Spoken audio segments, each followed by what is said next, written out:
भदंत बुद्ध घोष या कार्यक्रमाचे सन्माननीय अध्यक्ष, पूज्य भदंत धर्मघोष या कार्यक्रमाचे सन्माननीय अध्यक्ष डोंगरे साहेब, या कार्यक्रमाचे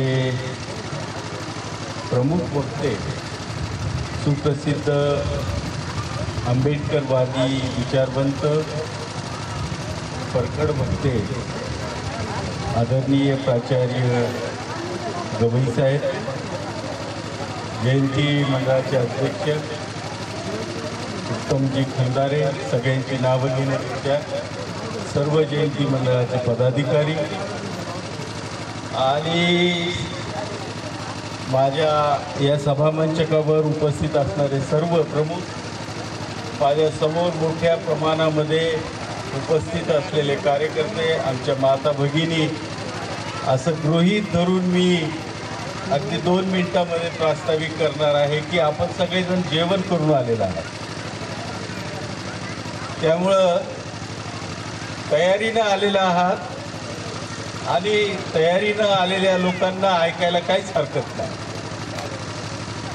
आपल्याला मार्गदर्शनही करणार आहेत गवई साहेब आणि सुमधुर गीतांचाही कार्यक्रम आपल्याला ऐकायचा आहे, त्यामधूनही प्रबोधन होणार आहे. एकंदरीत या ठिकाणी ज्यांचे सन्मान झाले त्यांची जिम्मेदारी वाढलेली आहे असं माझं मत आहे की पुढच्या वर्षी हे आमचे जे तरुण आहेत ज्यांनी हे सगळं शहर बॅनरनी बाबासाहेबांच्या चित्रांनी रंगवलं, त्याबद्दल त्यांचं सन्मानपूर्वक अभिनंदन मी या आपल्या सगळ्यांच्या वतीनं करतो आणि आपल्यालाही विनंती करेन की टाळ्यांच्या गजरामध्ये त्यांचं एकदाचं स्वागत करा. खरं तर डॉक्टर बाबासाहेब आंबेडकर एवढे मोठे आहेत की ज्यांना मोजता येत नाही, त्याच्यावर मोजण्याच्या संदर्भामध्ये गाणीही निघालेली आहेत. बाबासाहेबांची उंची नाहीच मोजता येणार, बाबासाहेबांची विद्वत्ताही कुठं मोजता येणार नाही आणि बाबासाहेबांचं कर्तृत्व सुद्धा त्याचंही मोजमाप आपल्याला करता येणार नाही.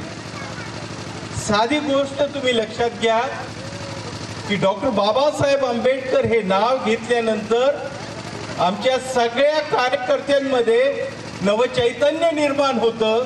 ही काही साधी गोष्ट नाही आणि बाबासाहेबांचं गाणं ऐकायचंय हे ऐकण्यासाठी फार मोठी कुणाला निमंत्रणही न देता हजारोंच्या संख्येनं माझ्या माता भगिनी या ठिकाणी जमा होतात. हेही काही कमी नाही.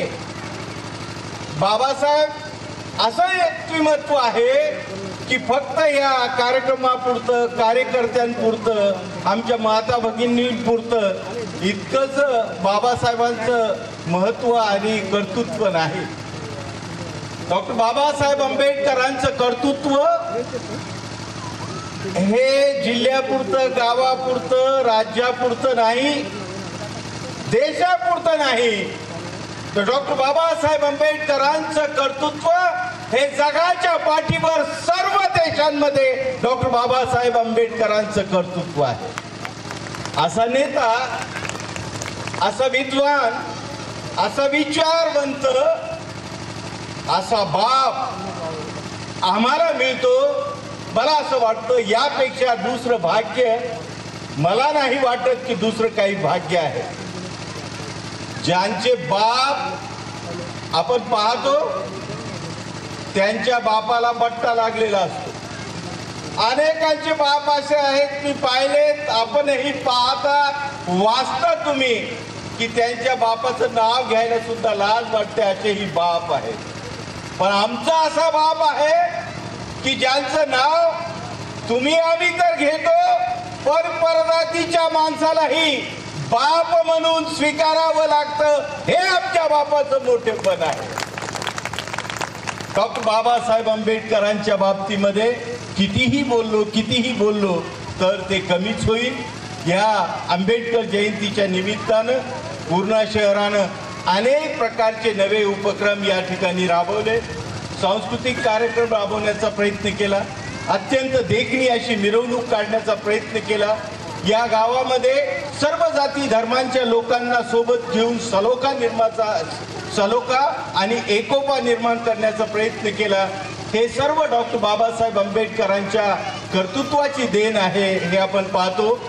मी अधिकच प्रास्ताविकामध्ये सांगण्यापेक्षा मी बुद्ध जयंतीचं तुम्हाला आतापासून निमंत्रण देतो आणि या ठिकाणी मी गवई साहेबांना विनंती करतो की आपण आम्हाला यथोचित मार्गदर्शन करावं।